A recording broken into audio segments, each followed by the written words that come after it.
Here we are. Here we are. Made it. We're recording this at like 10:20. Where, I can only speak for myself. I'm still slightly hungover from a good party Epic threw last night. I thought I was going to be hungover, and then I realized I mostly drank mocktails. I didn't realize it until afterwards, but there must have been a placebo effect. Well, that's the move. Anyway. Jacob, what are we doing here today? That's a great question. I think this is labeled as the Unofficial Unreal Engine Podcast, mostly because we don't particularly want to get sued, or at least I don't want to get sued, and so it's unofficial. But here we are. We're talking about Unreal, and this is our first episode.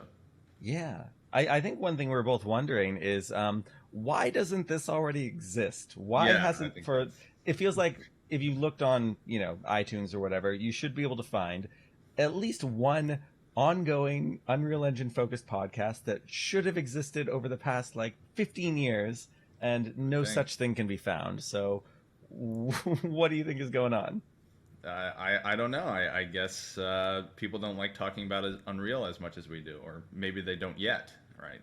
That's the goal.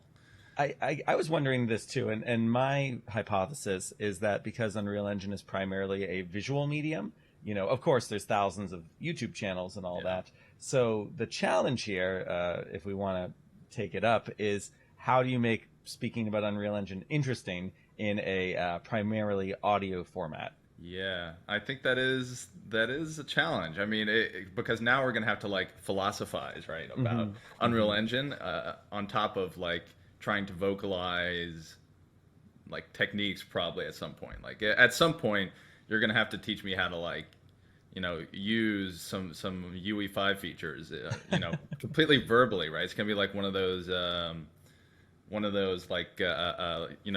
when a plane gets out of control, are there any pilots? And they pull someone out of their seat that was just taking a nap or watching a movie, right? Pull them into the cockpit, you get ground control on. Okay, here's what you got to do, right? That's what it's going to be. I'm going to sit in front of my computer. You're just going to have to teach me entirely with audio how to make some game or something, right? That sounds pretty good to me. Jacob, why don't we start by just speaking a little bit about who we are and our history with Unreal Engine, just to set some context. Sure. You first.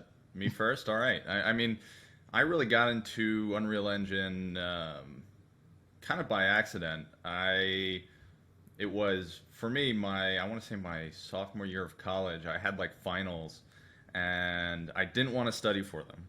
And so I decided instead to stay up all night learning Maya, because I always wanted to know how to do real 3D models and make games and stuff like that. And then I got my first VR headset. I was like, oh, it'd be really cool if I've been learning this 3D modeling stuff. It'd be really cool if I could, make a game. And at the time I picked up Unity, the other game engine that starts with a U. We can't really go or throw in Unity on, in the Unreal Engine podcast. But I was using Unity, and then I was trying to make it work. I couldn't really figure it out. And then I started just Googling, hey, are there any alternatives that, are a little easier to use? Picked up Unreal and never looked back.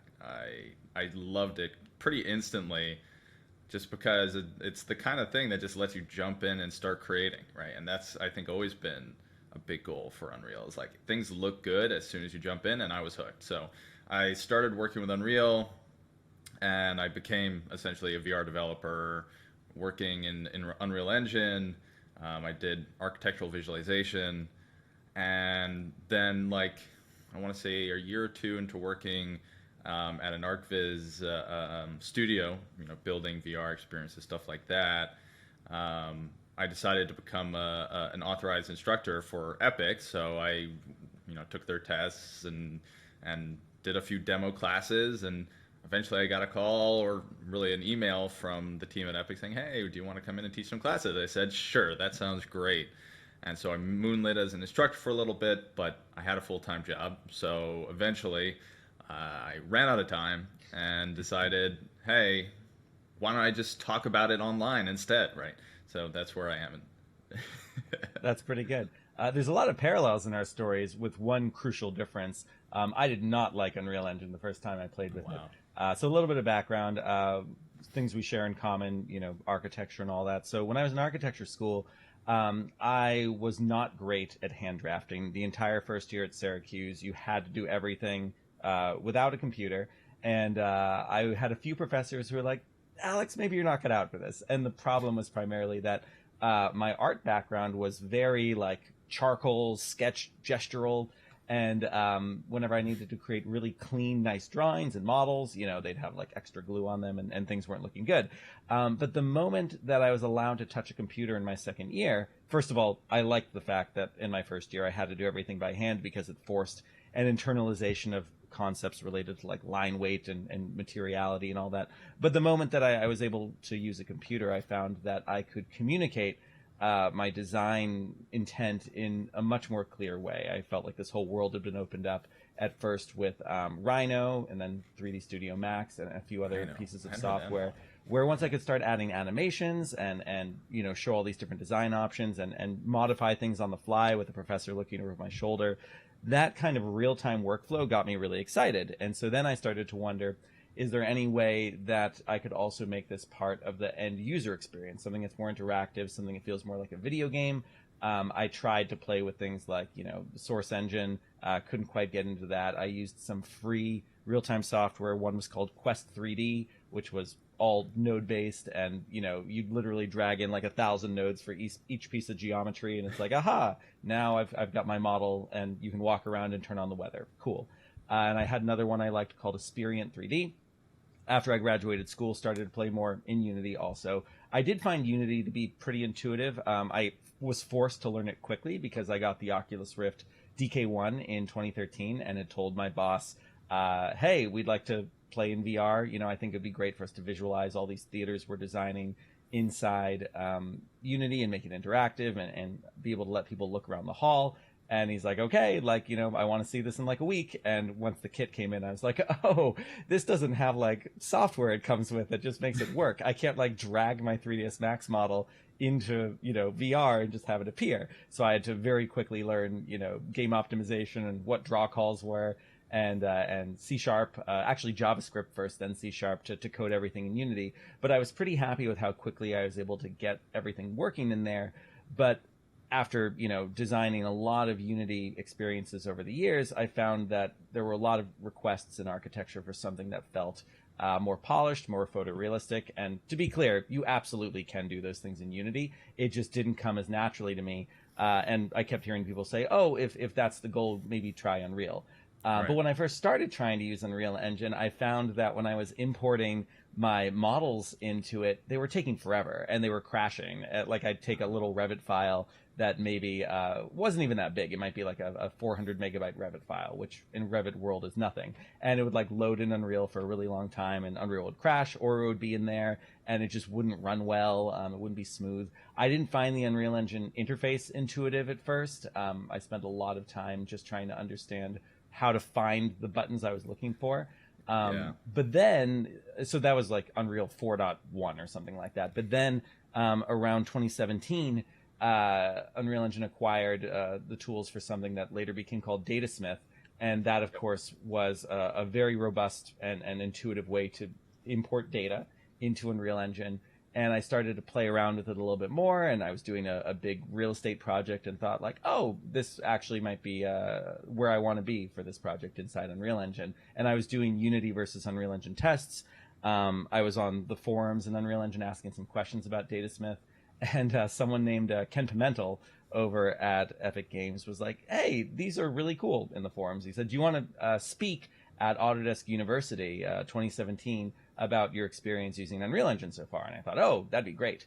And frankly, it also just made me feel very special because I'd been working in Unity at that point for, 7 years almost. And I'd never really had anyone from Unity reach out to me before and be like, this is cool. Good job. Keep it up. So I was already going to Autodesk University to speak on a track that Jeff Model, formerly of CG Architect, now NVIDIA, was curating about VR and architecture and all that. So I had a talk that was going on there. And then I gave this great little talk at the Unreal booth, met Sean Hendricks and all these other cool people who were hanging out there. and then was kind of off to the races. Like really enjoyed working directly with the Unreal Engine team for a number of projects that happened over the years. One big one with Intel, working with Glimpse Group, working with my company Agile Lens, and eventually got to a point where I felt very comfortable in the engine, and just like Jacob, decided it would be fun to become an authorized instructor. And I have kept up with that. I think I've logged something like 300 hours now of teaching classes and creating a few as well.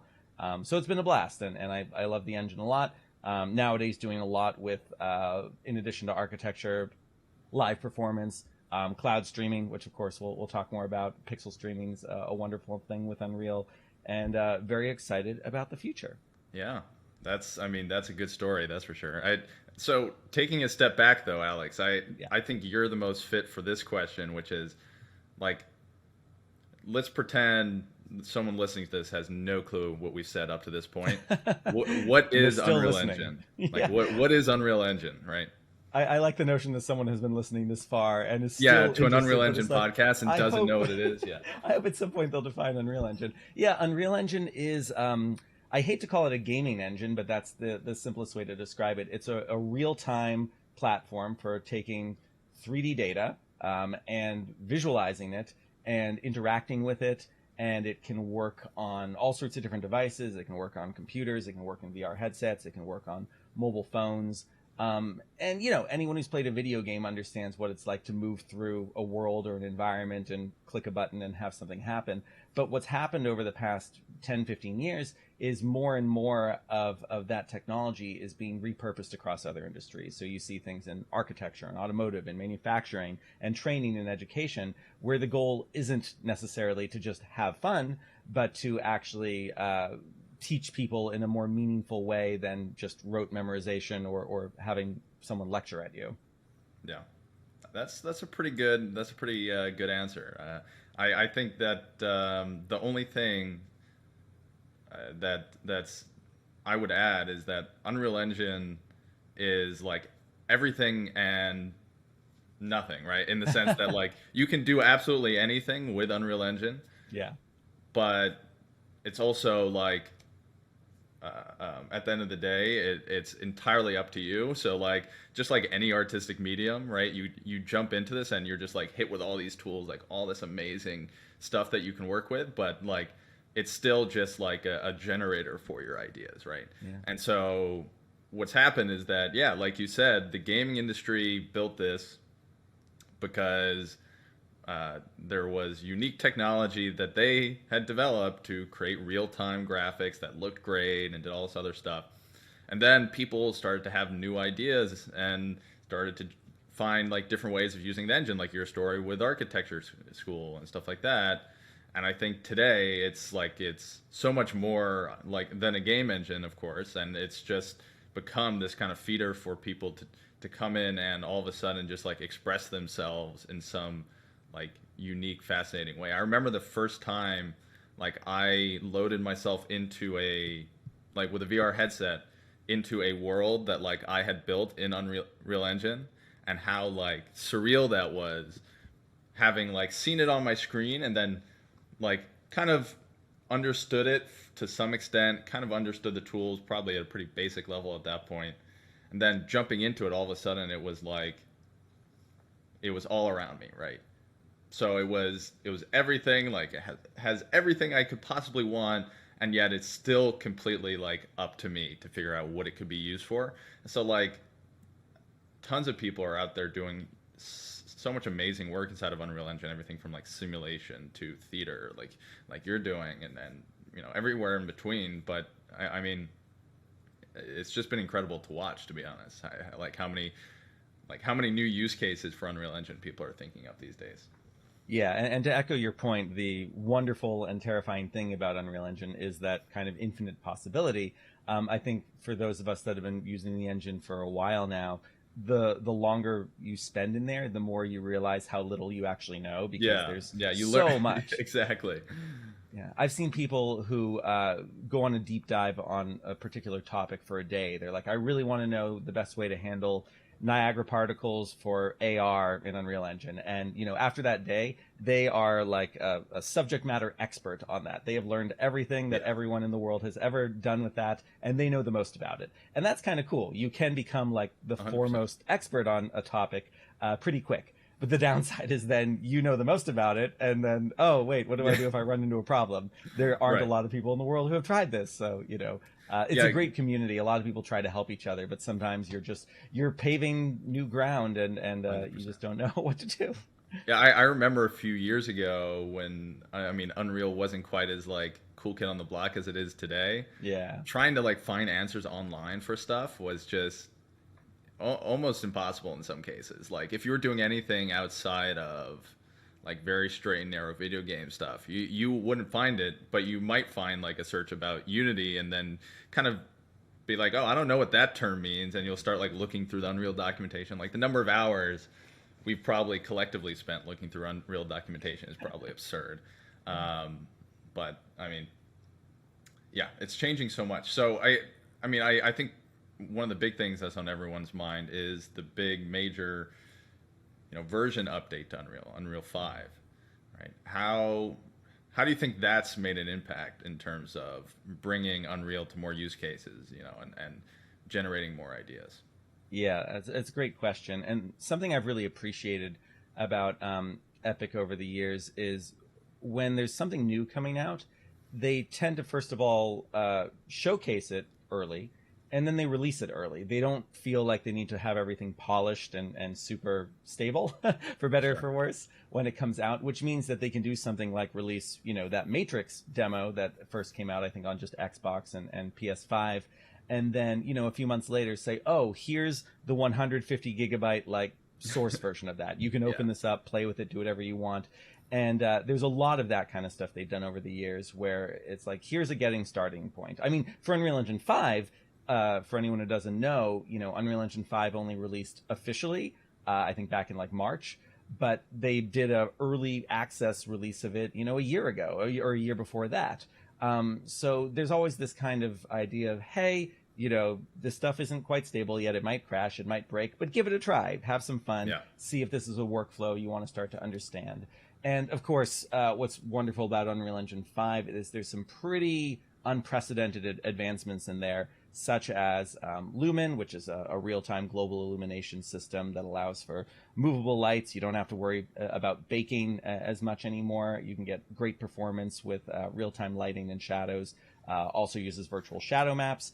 And then the other big feature everyone talks about is Nanite, which is almost like a pixel-level LOD system where you can have billions and billions and billions of polygons in your scene. And as long as your computer can at least hold that in RAM, you can still achieve really excellent frame rates because basically as you zoom out, it's not calculating those billions of polygons. It's kind of scaling it down to like, well, what can I see on a pixel level? And if there's 10,000 polygons that are only taking up one pixel, it's really only going to register as one polygon. So the 10 billion polygon scene might actually only need 100,000 triangles of calculation, which is pretty cool. There's an incredible talk that, I don't know if you saw this, it was going around Twitter a little bit. Brian Karras gave a talk at High Performance Graphics the convention where he was talking about Nanite, but he wasn't just talking about like how Nanite works, which is kind of a talk that he's done a couple times. I recommend people check it out because like even if some of the terms are over your head, like there were definitely a few terms that were over my head because that guy's brilliant. But he gave a talk where he wasn't just talking about, oh, here's how Nanite works. He was saying he was kind of going through his journey of like why he decided to like pursue this and how he got the commitment from Epic to build something like this. And I think it's a pretty fascinating story. I really recommend people check it out. But one of the things he was talking about is his goal from the start was like he thought that one of the biggest challenges or one of the biggest unsolved problems in game engines was the fact that you had to alter like an artist's like process and really slow down everything in order to meet requirements for like geometry detail, right? Mm-hmm. So historically, an artist might make a super high poly model in something like ZBrush or whatever it is, right? And then in order to make it like game ready, you have to take that and you got to crunch it. You know, you got to absolutely destroy it. You got to do things like, texture baking and all this other stuff to kind of cheat it.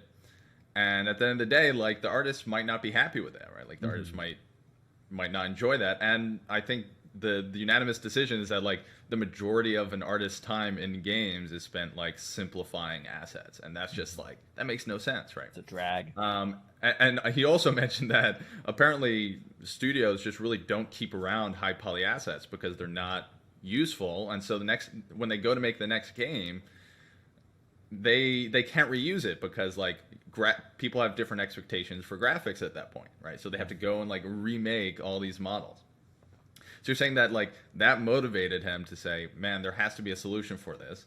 And he was the guy who worked on virtual texturing inside of Unreal, and eventually he saw his chance with Unreal 5 to like go out and build what he had been dreaming of, and that became Nanite. But it was not a straight path. So I really recommend you check out the talk, because he kind of shows like, oh man, there were so many different routes he went down. He was talking about voxels. He was talking about all these different techniques and papers that he was riffing off of. And then he finally got to the point where he was like, oh, no, we really can just do this with triangles. And I mean, it's extremely novel, the way he built it, of course. He's doing all sorts of magic is how I would cap it here, right? Like it's pretty incredible. And at the very opening of the talk, he opened up this data set from Moana, a Pixar data set. And like Pixar data sets are file, right? Are legendary for being incredibly difficult to use, practically speaking, because internally they have enormous workstations that they would open one of these files up on just to edit. You know, we're talking like hundreds of billions of polygons, like millions of instances. Like he was flying around inside of Unreal at like 45 frames a second, looking at like individual like little spouts of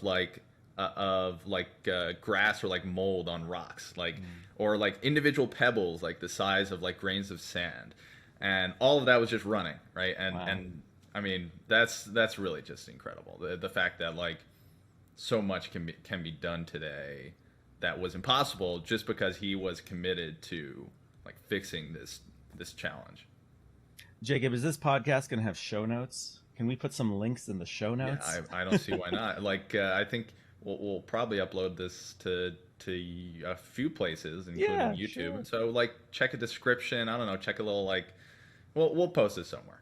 People should definitely check out this talk. Yeah, and by the way, anyone who's listening to this, as you can tell, Jacob and I are kind of feeling out, like, what kind of podcast should this be? What do we talk about? Do we assume people have no knowledge of the subject matter and they're trying to learn about it? Do we assume beginner knowledge, novice, expert? If you are like, I just want to hear you guys do deep dives into all the technical details of Unreal, or, talk about specific use cases, like, we'd love that feedback. We'd love to hear what 100%. You think would make an interesting podcast, because I think there's 50 different versions of this that between Jacob and I we could make. So we're happy to talk about all this stuff. So let us know what you would like us to talk about.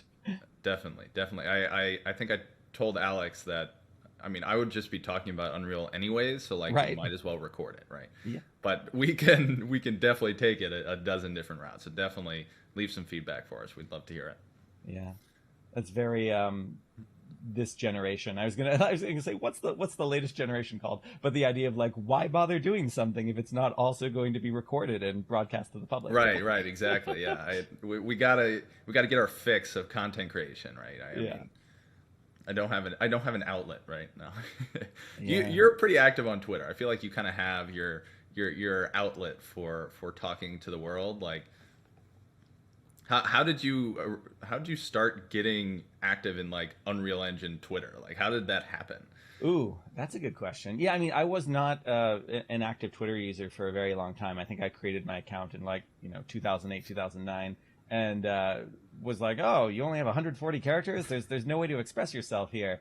And then eventually, I guess it would have been around when I started to get much more into VR and AR, because I started to pick up on probably Kent Bai was probably my way in doing the Voices of VR podcast. Shout out! And Kent I started to I started to follow what he was doing, because he'd mentioned sometimes in his podcast, like, by the way, I've done a big Twitter thread about the Venice Film Festival or something. And so I'd go there and I'd see, 30 posts from him talking about all the different pieces. And I started to just, participate in those conversations and get connected with a lot of people in the Unreal Engine, Unity, VR, AR, XR, real-time technology communities. And then I found, Twitter can actually be a really wonderful place as long as you're following and speaking to the right people. Like, I, fortunately, have had very few poor or even, trolly experiences on Twitter, and I know that's kind of rare. But I mostly have found it to be a group of people that feel that the rising tide raises all boats. We should all help each other and support each other. I have a lot of friends that I could technically call like competitors with me over the years, and there are plenty of times where we've been happy to share fixes and ways of going about our workflows to help each other out, which is pretty cool. But, I like the fact that Twitter requires a certain conciseness now. I like the idea that you need to communicate things relatively quickly, and especially for folks like us who are super busy and on the go all the time, I also like being able to very quickly get a broad overview of something by skimming through, a few tweets. And that's certainly not how I'd get my news, but if it's like, oh, hey, something's happening with Snap or Magic Leap or Meta. That was sad. Yeah. For those listening to this later, like yesterday, the news was that Snap was laying off 20% of its workforce, which is unfortunate and of course brought to mind what people referred to as the Magic Leap snap. That snap referring to the moment in the Avengers, et cetera, but Magic Leap also had a very large and sudden layoff of a lot of their devs. So it sounds like Snap is still fairly committed to the AR space, but a lot of their other departments were hit pretty hard, because I think they've lost something like 80% of their market share in this year alone, which is crazy to think about. Yeah, I mean, it seems like pretty often inside the AR VR community, you get, or businesses, you get these shakeups because I think to some extent, like AR VR and a lot of this stuff it's out there, right? Like it's a big idea, and I think a lot of people just aren't chasing big ideas, at a lot of these companies. That's not always the case. There's always people internally who are passionate about these things, and then the larger entity, a public company, can't always be about big ideas. Sometimes it has to be about, the balance sheet, so to speak. So it's always sad to see this stuff, but at the end of the day, that those people are gonna go out and still spread their ideas elsewhere, and now they have this, quote unquote, like the fire burning under them to go out there and like really show that no, this is real. Like, and I know a lot of the ex Magic Leap guys, that went out and did really cool stuff, or still doing really cool stuff. Mm-hmm. Yeah, they got picked up by companies like Niantic and Apple and Meta, and then some of them started their own companies, which is really cool to see as well. So it's not all bad when some big reckoning like this happens in the company. No, yeah. Sometimes I definitely feel very bad for the folks who were obviously let out of a job. That always sucks. Like, there's no way around that. But it's always interesting to see where they go next, and I'll definitely be following along, because a decent example of this also happened with a lot of VFX studios right around like kind of late COVID. Disney started kind of laying off specific studios that were no longer kind of aligned with like the Marvel dream, I guess. And they started going out, and now like Netflix has their own studio. They're like half X like Disney, Pixar, etc. guys, right? And it's really cool because now they get to like reinvent themselves. Like, they get to reinvent like their process and their pipeline. A ton of them are looking at stuff like Unreal, right? And so Love, Death, and Robots. Yeah. Love, Death, and Robots, by the way. I got to speak at an event hosted by Chaos Group, now just called Chaos, in Sofia, Bulgaria. And I was really excited for my talk, and then I realized my talk was happening at the same time as Blur Animation Studios, who does a lot of Love, Death, and Robots, and was like, oh, I'd rather go see their talk than my talk. And I was really grateful to the like 20 people who showed up to see me speak. But it is very cool to think that now we're at that point where an entire really excellent looking film can be done entirely in Unreal. And again, going back to things like the tech demos, like there's a really cool Meerkat Hawk demo that you can download and install and take a look at, and has all these incredible grooms, and all the control rig stuff is there for changing, the animation data. It's really amazing how much of this just gets released free for anyone to take a look at. That was Weta, right? That was done by Weta, who now is owned by Unity, which is another point of conversation. They're like, I've said this a couple times to Alex, I think, but like no one knew Weta was for sale, right? I think everyone was like, wow, that's so cool. Like no one knew you could just buy Weta, right? Like at the end of the day, it wasn't, their film production team, I think, is still privately owned, and then all the pipeline, the tools, like all that stuff is now owned by Unity. But when that news came out and there wasn't any like detail about it, I was like, did anyone know that you could buy Weta, right? Like, that's so cool. Like, who doesn't want to buy Weta? Like that's the coolest thing. One of the coolest places on the planet, Yeah, and I admit the thing that surprised me the most there was I had just assumed, maybe incorrectly, that most of Weta's work was being done in Unreal in terms of real-time technology. Because, Magic Leap, they had an Unreal Engine experience called Dr. Grodbart's Invaders, where you have like robots coming in through walls, and of course things like, the Meerkat demo and all that. So I thought that Weta had all these tools built out in Unreal. And so I wonder if what's going on with Unity now is if they need to like somehow translate those kinds of things into Unity, or if they're just going to do entirely new stuff. I'll be curious to see how that all plays out. Yeah, I think there's probably a bunch of motivating factors for Unity. I think, to be honest, they're just pretty behind on a lot of the film animation stuff, because it's never been their focus. Like the majority of Unity has always been about either indie games or licensing the engine for larger game studios, and they really haven't been focusing on film, because like there's a graphical style to a Unity game that you can you can pick it out. Like if you show me a game, I can definitely tell you if it's Unity. I might not be able to tell you if it's like Unreal or like I don't know. I mean, like CryEngine for a while looked a lot like Unreal in terms of like some of the ways the lighting looked and their their lookup tables for color. But Unity always looks like Unity, right? Like every Unity indie game has the Unity indie game look, and I think they're trying their best to make it so that it appeals to like film, TV, and a bunch of these other guys, and like there's still a ton of people doing stuff like simulation, I think, in Unity. But anything that kind of requires visual fidelity, like Unreal has really become the king for that, because it's always looked better. Right when you jump in, like like if you load up the basic template in Unreal, like it looks way better than if you just load in like an empty template in Unity. And at the end of the day, that really matters to a lot of these people, right? Like you're talking to your VFX supervisor at a studio today, and you're like, hey, we should check out this real-time thing, and you open up Unity, he's gonna be like, wow, this looks terrible. Like because you don't have like the HD pipeline installed, you don't have like blah blah blah blah blah, right? You open up Unreal, like, wow, this looks really awesome, right? You just, let me drag in an asset, right? That's how this like gets started, right? So I think Unity kind of sees that as a problem, because to be honest, this is where stuff is going, right? Like their business is going to expand way beyond games, and I mean, Unreal just has a really great head start. Yeah, and then everything that happened after Epic Games acquired 3Lateral and Cubic Motion and led to all the incredible work with MetaHumans.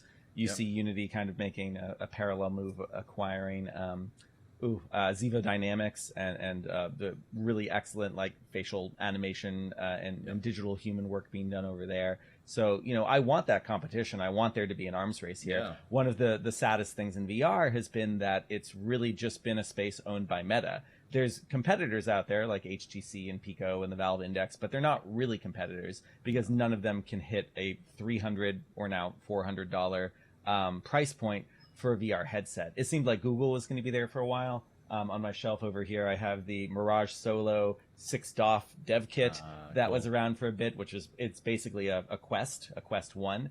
And then Google was like, never mind. So I like healthy competition, and I think you and I have a unique perspective on all this, being familiar with both Unity and Unreal Engine based workflows. So the more they can, get each other to up each other's game, the better. Yeah, I think that's very true. I'm probably still never going to switch to Unity, but I mean, I think that it's always good to have competition in this space. And talking about the VR stuff, I think that's 100% true. Like, the hardware, the VR AR hardware scene was like the super, like, clash of the titans for a while. Like, it was all the biggest companies in the world going out and trying to make these devices, and they all kind of failed either because they didn't meet like the expectations of the user. Like, I mean, the early Daydream headsets, the Microsoft Windows VR headsets, like the early ones. I mean, they still have like visual LEDs, which pisses me off. I was going to say, if we want to go on rants, like, it drives me crazy that Microsoft started referring to their VR headsets as Windows mixed reality, because there was already confusion about, like, what's mixed reality, what's virtual reality, what's augmented reality, and for them to call virtual reality mixed reality just turned everything into a mess.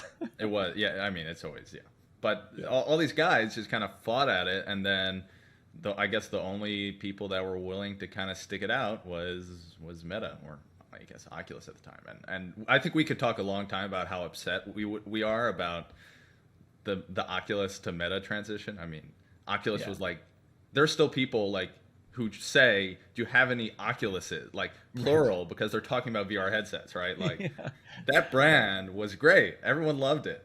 And it just had to Kleenex. had to be zucked. Right. I know. Yeah. So, as we wrap up the podcast, because we both have other meetings we need to get to, again, there's so much here that we'd love to dive into in future episodes. I could even imagine calling episodes topics. We could have like an episode that's, obviously it's easy for us to talk about things like Unity versus Unreal. I could imagine an episode that's based around the idea of like, is Unity really better than Unreal at exporting to multiple platforms? And that could be a discussion. VR, AR, what's that like?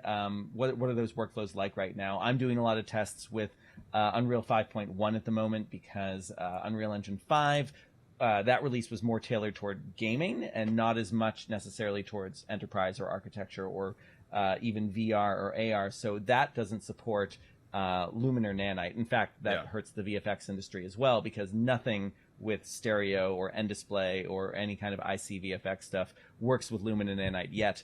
But some of those features are coming online in Unreal Engine 5.1, which anyone can actually download from the source at GitHub, which is pretty cool. And I'm starting to see some really exciting things there on the horizon for that core Unreal Engine 5 tech making its way into other industries. So I could imagine us doing a deep dive into what the state and future is of XR in Unreal Engine. I could imagine doing a whole bunch of stuff about just architecture, live performance, cloud computing. These are all things that I think we'd be thrilled to do some deep dives on. Or every episode could just be this kind of free-flowing stream of consciousness. We got to have some guests on as well. So we got to have guests.